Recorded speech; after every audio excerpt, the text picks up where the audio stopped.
எப்படி வந்து ஒவ்வொரு மக்களுமே அவங்களோட தகவலை வந்து ஆன்லைன்ல பதிவு பண்றாங்க, ஆனா அவங்களையே திரும்ப ஏமாற்றத்துக்கு ஆளாகிறாங்க அப்படின்றத தான் நம்ம பார்த்தோம். இன்னும் நிறைய விரிவா தகவல்களை பேசலாம். கோவையிலிருந்து ஒரு எக்ஸ்பர்ட் நம்மளோட இணைஞ்சிருக்கிறாரு, ரவிச்சந்திரன். அவர்கிட்ட பேசுவோம். வணக்கம் ஐயா. இப்போ நாங்கள் இப்போ தான் பேசிகிட்டு இருக்கிறோம், எப்படி நம்மளை அறியாமே நம்மளுடைய தகவல்களை வந்து ரொம்ப எளிதாகவே திருடப்படுது அப்படின்னு சொல்லிட்டு. இப்போ நம்மளோட மொபைலுக்கெல்லாம் எஸ்எம்எஸ் வருது, நம்மளோட இமெயிலுக்கெல்லாம் நிறைய இமெயில்ஸ் எல்லாம் வருது, பணம் கேட்குறாங்க, இல்லாட்டி நம்மளுக்கு ஆஃபர் கொடுக்குறோன்னெல்லாம் சொல்கிறாங்க. இந்த மாதிரியான இடங்கள்ல நம்மளை எப்படி எப்படி வந்து ஒரு ஏதாவது சேஃப் மெக்கானிசம் இருக்கா? எப்படி நம்ம தடுத்துக்கலாம் இதிலிருந்து? ஏதாவது நம்மளுடைய மெசேஜ்லாம் வராமல் எப்படி நம்மளை சேஃப்கார்ட் பண்ணிக்கலாம்?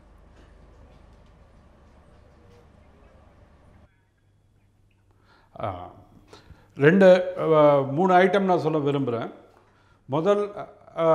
முதல் இன்ஃபர்மேஷன் வந்து டேட் ஆஃப் பர்த், அம்மாவோட பேர். இது ரெண்டுமே யாருக்குமே கொடுக்கக்கூடாது. ஃபோன் மூலியமாக யார் கேட்டாலும் கொடுக்கக்கூடாது. ரெண்டாவது, எல்லாருமே ஸ்மார்ட் ஃபோன் வச்சுருக்கோம். ஸ்மார்ட் ஃபோனில் வாட்ஸ்அப் டவுன்லோட் பண்ணுறோம். வாட்ஸ்அப் டவுன்லோட் பண்ணுறம்போது ஐ அக்ரி அப்படிங்கிற ஒரு டயலாக் பாக்ஸை ஓப்பன் பண்ணி அதை அக்ரி பண்ணுறோம். எதுக்கு அக்ரி பண்ணுறோம்? நம்ம அந்த செல்ஃபோனில், அந்த ஸ்மார்ட் ஃபோனில் இருக்கிற கான்டாக்ட் டீட்டெயில்ஸ் எல்லாமே நீங்கள் எடுத்துக்கலாம் அப்படிங்கிற மாதிரி அக்ரி பண்ணுறோம்.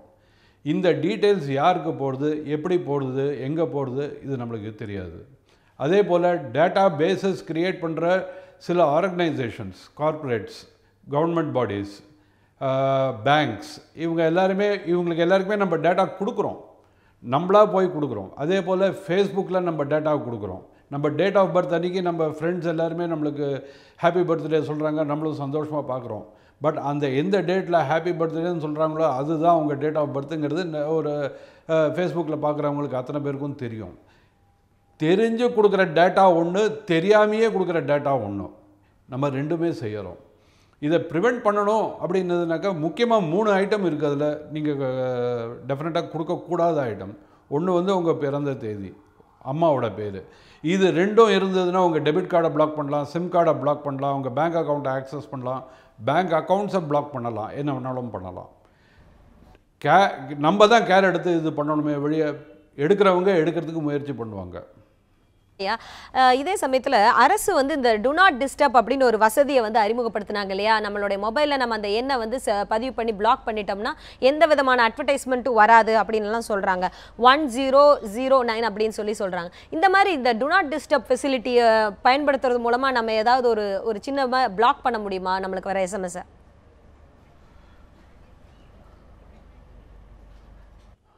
பிளாக் பண்ணுறதுக்கு வழி இருக்குது, சட்டம் இருக்குது. ஆனால் எவ்வளோ பேருக்கு தெரியும் டு நாட் கால் ரெஜிஸ்டரில் ரெஜிஸ்டர் பண்ணணும்னு சொல்லிட்டு?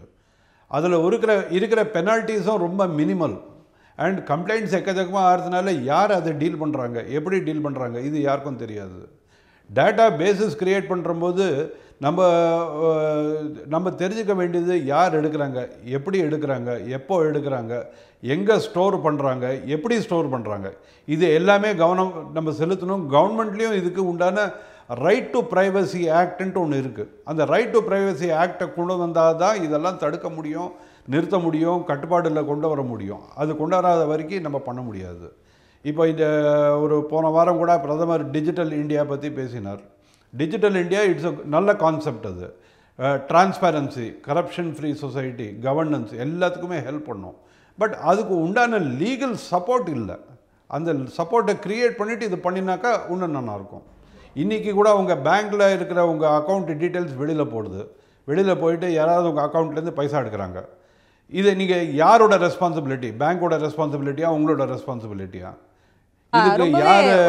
நல்ல தகவலை சொன்னீங்க. எப்படி நம்மளை பாதுகாத்துக்கணும் அப்படின்ற விவரத்தை வந்து சொன்னீங்க. உங்களுடைய தகவல்களுக்கு மிக்க நன்றி ஐயா. ரவிச்சந்திரன் சொல்ல தகவல்கள் எல்லாம் நம்ம பார்த்தோம். எப்படி வந்து நம்மளை அறியாமல் நம்மளுடைய தகவல்களை வந்து எல்லாரும் எடுத்து பயன்படுத்துகிறாங்க. முக்கியமாக நம்மளுடைய பிறந்த தேதியையும் நம்மளுடைய அம்மாவோட பெயரையும் கேட்டால் கண்டிப்பாக நம்ம சொல்லக்கூடாது. ஃபோனில் யாராவது பண்ணி கேட்டால் அது வந்து உங்களுடைய டெபிட் அண்ட் கிரெடிட் கார்டையே பிளாக் பண்ணக்கூடிய ஒரு தகவல் அப்படின்னு சொல்கிறாரு. அதை பற்றி அடுத்தடுத்த கட்டங்களில் நம்ம ரொம்ப விரிவாகவே பார்க்க இருக்கிறோம். அதுக்கு முன்பாக இந்த மாதிரி டேட்டா பேஸ் ஃப்ராட் அப்படின்னு சொல்லக்கூடிய நம்மளுடைய தகவல்களை எடுத்து நம்மளையே ஏமாத்துகிற ஒரு விஷயம், இந்த திருட்டுனால பாதிக்கப்பட்டவங்க என்ன பண்ணுறாங்க, இருக்காங்க, அவங்கள்ட்ட நம்ம பேசணும். அது சம்பந்தமா ஒரு செய்தி தொகுப்பு உங்களுக்காக. சென்னையைச் சேர்ந்த அனிமேஷன் கலைஞர் பிரசன்னா. இவருக்கு கடந்த வாரம் பல மருத்துவ காப்பீட்டு நிறுவனங்களிடமிருந்து தொலைபேசி அழைப்பு வந்துள்ளது. அந்த நிறுவனங்கள் சார்பாக பேசியவர்கள் பிரசன்னாவுக்கு இருக்கக்கூடிய மருத்துவ பிரச்சனைகளை குறிப்பிட்டு அதற்கு ஏற்றாற்போல் மருத்துவ காப்பீடு எடுத்துக்கொள்ள வலியுறுத்தியுள்ளனர். இந்த குறிப்பிட்ட நிறுவனங்களுக்கு தனக்கு உள்ள மருத்துவ பிரச்சனைகள் எப்படி தெரிய வந்தது என யோசித்த போது கடந்த வாரம் ஒரு மருந்து கடையில் தான் நிரப்பிக் கொடுத்த படிவம் அவருக்கு நினைவுக்கு வந்தது. இந்த மாதிரி விஷயங்கள் வந்து நான் டே டு டே லைஃப்பில் நம்ம மிஸ் பண்ணியிருப்போம்.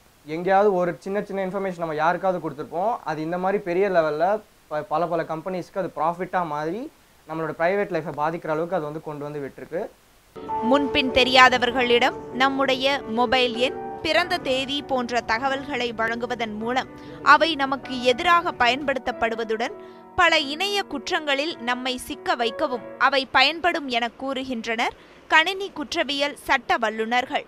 ஆகவே நாம் மற்றவர்களிடம் பொதுவாக பகிர வேண்டிய தகவல் எது என்ற புரிதல் நமக்கு அவசியம் என்று கூறுகின்றார் கணினி குற்றவியல் சட்ட வல்லுநர் ராஜேந்திரன். கிளப்புக்கோ ஒரு மீட்டிங்கோ போகிறோம், இல்லை ஒரு கடைக்கு போகிறோம்னாக்கா அவங்க கஸ்டமர் சர்வீஸ் அப்படிங்கிற முறையில் உங்கள் name, date of birth, age, father's name எல்லாம் கேட்குறாங்க. சரி, டேட் ஆஃப் பர்த் சொல்லி கொடுத்துறோம், சந்தோஷமாக நம்ம அதை கரெக்டாக 2 வருஷம் க்ரீட்டிங் கார்டு அனுப்புகிறாங்க, இமெயில் அனுப்புகிறாங்க, பிறந்தநாள் வாழ்த்துக்கள் இருக்காங்க, நம்ம சந்தோஷப்பட்டுக்கிறோம். பட் நம்ம பிறந்த தேதியோ, நம்ம கூட இருக்கிற பிறந்த தேதி, வெட்டிங் டேட்டு போன்ற தகவல்லாம் அந்த முன்பின் தெரியாத கடைக்காரருக்கோ, முன்பின் தெரியாத அந்த கிளப்புக்கோ, அது ஒரு பொதுவான என்டர்டெயின்மெண்ட்டு இருக்கக்கூடிய அந்த மன்றங்களுக்கு எதுக்கு தெரியணும் அப்படிங்கிறத யாரும் யோசிக்கிறது இல்லை. மேற்கத்திய நாடுகளில் ஒரு நபரின் அந்தரங்க தகவல் அவரை தவிர வேறு யாருக்கும் தெரிந்தால் அது சட்டப்படி குற்றமாகும். நம் நாட்டிலும் தகவல் தொழில்நுட்ப சட்டத்தின் 43A பிரிவின்படி இது குற்றம்தான். எனினும் எந்த தகவலை தெரிந்து கொள்வது குற்றம் என்பது முறையாக வரையறுக்கப்படவில்லை என்கிறார்கள் சட்ட வல்லுநர்கள். ஆகவே இந்த சட்டத்தின் குறிப்பிட்ட அந்த பிரிவு சரியாக வரையறுக்கப்பட வேண்டும் என்ற கோரிக்கையும் அவர்களால் முன்வைக்கப்படுகிறது. அர்ச்சனா, நியூஸ் 7 தமிழ், சென்னை.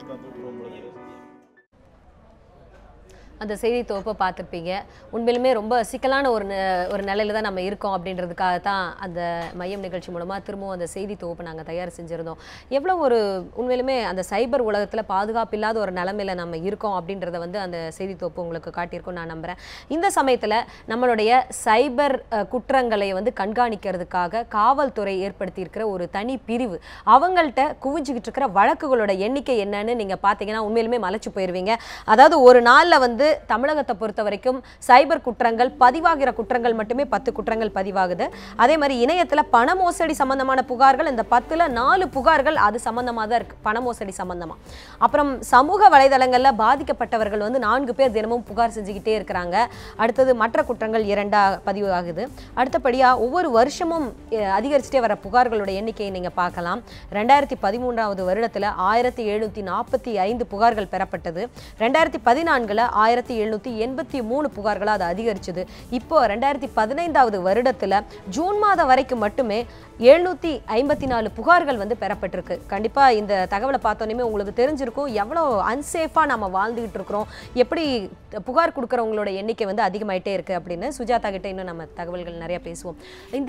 இதெல்லாம் பார்க்கும்போது, ஸ்டாட்டிஸ்டிக்ஸ் எல்லாம் பார்க்கும்போது புகார் கொண்டு வந்து கொடுக்குறவங்களோட எண்ணிக்கையே இப்படி அதிகமாக இருக்கும்போது உண்மையிலுமே இதுக்கெல்லாம் போக வேண்டான்னு கூட சில பேர் நினைப்பாங்க. அவங்களோட நிலைமையெல்லாம் பார்க்கும்போது நிஜமா இந்த குற்றங்களோட எண்ணிக்கை ரொம்ப அதிகமாக இருக்குது அப்படின்னு தானே நம்ம சொல்லணும். கண்டிப்பாக. அதாவது இதில் வந்து முக்கியமாக என்ன பார்க்கணும் அப்படின்னா, இன்ஃபர்மேஷன் தரது போகிறது வந்து வேறு யாரோ வந்து எடுத்துகிட்டு போக போகிறதுல நம்ம தான் தகவலை கொடுக்குறோம். ஸோ இதிலிருந்து நம்மளை வந்து எப்படி காப்பாற்றிக்கலாம் அப்படின்னா, ஒரு இடத்துக்கு போகிறோம், இப்போ மோஸ்ட்டாக நடக்கிற மோசடி பார்த்தீங்கன்னா ஃபோன் கால்லையே பாதி விஷயம் வந்து முடிஞ்சிருது. அவங்க ஃபோன் பண்ணி கேட்பாங்க, இதாவது நாங்கள் இந்த பர்டிகுலர் நிறுவனத்துலேருந்து பேசுகிறோம், அந்த நிறுவனத்தில் தான் நம்ம வந்து கிரெடிட் கார்டோ இல்லை கிரெடிட் கார்டு வச்சுருப்போம், இல்லை டெபிட் கார்டு வாங்கியிருப்போம். நிறுவனத்திலிருந்து பேசுகிறோம், இது உங்கள் பேர், அவங்க நம்ம நம்பும்படியான எல்லா தகவல்களையும் நம்மளை பற்றி சொல்லுவாங்க. இந்த டேட் ஆஃப் பர்த், நீங்கள் பிறந்திருக்கீங்க, இது உங்களோட ஃபேமிலி மெம்பர்ஸ், இது உங்கள் பிறந்த தேதி, இது உங்களோட சிவிவி நம்பர்னு சொல்லி ஒரு நம்பர் இருக்கும். எல்லா கார்ட்லேயுமே அந்த சிவிவி நம்பர் இருக்கும். அதை நீங்கள் சொன்னீங்க அப்படின்னா உங்கள் கிரெடிட் கார்டு லிமிட்டை வந்து நாங்கள் இன்க்ரீஸ் பண்ணுவோம். அதாவது ஒரு மாதத்தில் 20,000 நீங்கள் பர்ச்சேஸ் பண்ணலாம் அப்படின்னு உங்கள் லிமிட் இருந்துச்சு அப்படின்னா 50,000க்கு இன்க்ரீஸ் பண்ணுவோம். ஸோ இது உங்கள் சிவிவி நம்பர் கொடுங்க அப்படின்னு சொல்லுவாங்க.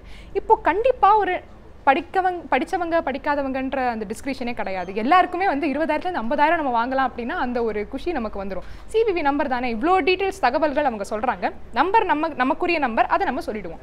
இந்த ஒரு சிவிவி நம்பர் தெரிஞ்சிருச்சு அப்படின்னா உங்கள் கார்டு நம்பர் உங்ககிட்ட இருக்கும் அப்படின்னா அவங்களாவே ஒரு ஃபோர்ஜரி கார்டு, அதாவது போலி கார்டு, உங்கள் கிரெடிட் கார்டு மாதிரியே இருக்கக்கூடிய ஒரு போலி கார்டை ஈஸியாக கிரியேட் பண்ணலாம். அதுக்குரிய மிஷின் இருக்கும். கண்டிப்பாக நீங்கள் ரொம்ப தெளிவாகவே சொன்னீங்க. எப்படி வந்து நம்மளுடைய சிவிவி நம்பரை கொடுத்தாலே நம்மளுடைய ஃபுல் டீட்டெயிலை போலியாக ஒரு கார்டே தயார் பண்ண முடியும் அப்படின்னு சொன்னீங்க. இந்த மாதிரி கிரெடிட் டெபிட் கார்டு மூலமாக நிறைய பேர் ஏமாந்துட்டு இருக்காங்க. அவங்கள பற்றியும் நம்ம ரொம்ப விரிவாக பார்க்க போகிறோம். ஒரு சின்ன பிரேக் எடுத்துக்கலாம். இப்போ சுஜாதாவாகட்டும், ரவிச்சந்திரன், இவங்க எல்லாருமே இந்த தகவல்களை சொன்னாங்க. எப்படி நம்மளா போய் ஒருத்தங்களோட வலையில் விழுகிறோம் அப்படின்னு. இந்த கிரெடிட் டெபிட் கார்டு மோசடி அப்படிங்கிறது இன்னுமே ரொம்ப பயங்கரமான அளவில் நடந்துகிட்டு இருக்குது. அதில் இந்தியாவோட நிலைமை என்ன அப்படின்றது குறித்தெல்லாம் நம்ம பேச இருக்கிறோம் ஒரு சிறிய விளம்பர இடைவேளைக்கு பிறகு.